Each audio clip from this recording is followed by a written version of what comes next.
Nagsimula sa hindi kita kilala hanggang sa nauwi sa mahal kita. Parang kailan lang pa-scroll-scroll ka pa sa social media, lalo na pag boring ka.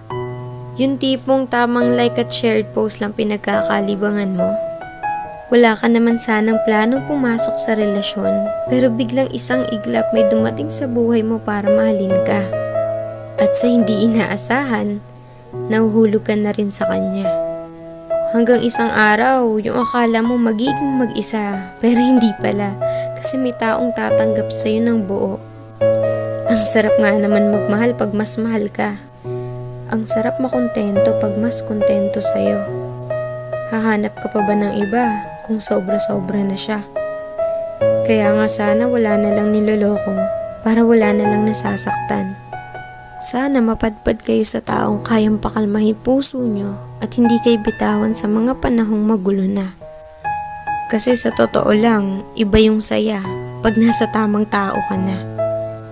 Yung tipong kahit hindi mo siya palaging kasama o nakikita, alam mo hindi niya magagawang ipagpalit ka sa iba. Kasi una pa lang, ikaw lang talaga nag-iisa sa buhay niya.